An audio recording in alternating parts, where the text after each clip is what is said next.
Bonjour, je suis heureux de vous accueillir une nouvelle fois pendant cette période de confinement. C'est l'occasion pour le GNVMAC de vous proposer une troisième rétrospective, cette fois-ci consacrée aux adhérents qui construisent le réseau des stations d'avitaillement en France.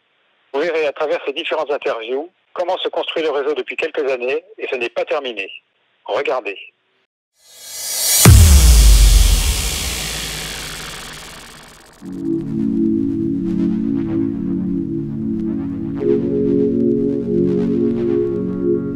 Quels sont les atouts de Mesure Process ? On va dire qu'on est un peu un guichet unique aujourd'hui pour un client, c'est-à-dire qu'on maîtrise la chaîne globale, de la conception, la réalisation jusqu'à la maintenance. Vous êtes un intégrateur. On est un intégrateur, absolument. Une fois que la station est réalisée, on va la mettre à disposition de l'exploitant qui va pouvoir l'exploiter. SPMO a développé une expertise dans le domaine des aménagements de grande ampleur, notamment les aires d'autoroute et les bâtiments industriels.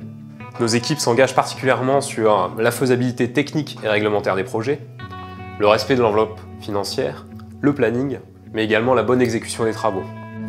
Les nouvelles mobilités, et plus particulièrement le GNV, sont des marchés en forte croissance, avec des enjeux économiques et environnementaux considérables. Notre objectif est de continuer à œuvrer pour le développement d'infrastructures d'avitaillement en GNV, indispensables à l'essor de ce nouveau carburant. Notre filière connaît un développement spectaculaire. L'une des clés du succès, c'est d'avoir un réseau de stations-service suffisant. Primagaz et Avia viennent d'inaugurer la première station d'avitaillement GNV sur le réseau autoroutier, située à Bonnes-les-Mines, près de Limoges. Cette station est le démarrage d'un réseau de 4 stations qui va être mis en œuvre d'ici la fin 2018, qui seront situées sur Montélimar, Lyon et Montbartier. Bien évidemment, au-delà de ces 4, Primagaz ambitionne d'avoir une vingtaine de stations d'ouvertes en partenariat avec Avia d'ici 2020. Alors Habib, parlons du réseau de stations d'avitaillement en France. Que pèse GNVR? Tiens, regarde. Alors aujourd'hui, GNVR exploite 150 stations sur le territoire français, dont 50 ouvertes au public. Et ça signifie que GNVR aujourd'hui gère plus de la moitié des stations GNV en France. Il y a 4 à 5 ans, on construisait 1 à 2 stations par an. En 2018, on met en service 18 stations. L'année prochaine, le développement prévu est de 22 stations. Le développement est très important pour GNVR, mais aussi pour la filière GNV.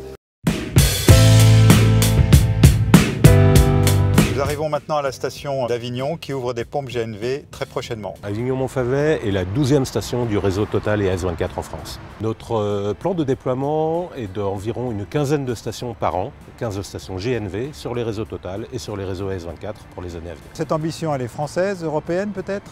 Elle est française et européenne. Comme nous l'avons annoncé, nous avons la vocation, l'ambition de devenir le leader du GNV en Europe en proposant l'ouverture de plus de 500 stations GNV dans les années à venir.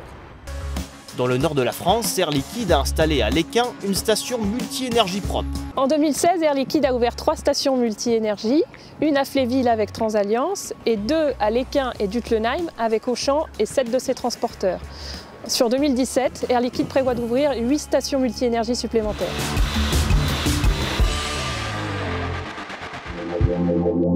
C'est sous l'enseigne Vegas que Proveredis va développer son réseau de stations multi-énergie.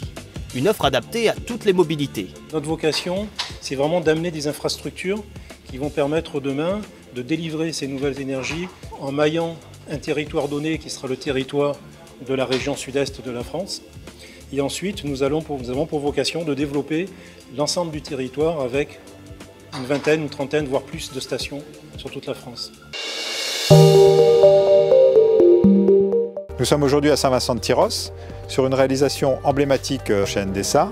Quel est l'objectif en nombre de stations pour Endesa en France? Notre objectif, c'est de déployer une quarantaine de stations à horizon 2023 pour bénéficier d'un maillage national.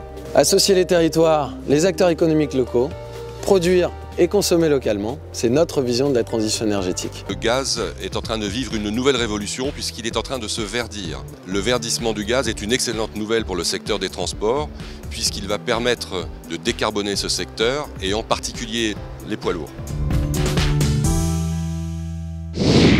Alors Caroline, le succès du GNV est lié au développement des stations d'avitaillement. Où en sommes-nous aujourd'hui et quelles sont les perspectives pour demain? Niveau station, on arrive aux 150 là, à la fin de l'année, 150 points d'avitaillement public. On va dépasser largement les 200 cette année pour atteindre les 250 mi-2021. Donc nous allons atteindre l'objectif que s'est fixé la filière à quelques mois près. Exactement. Bravo.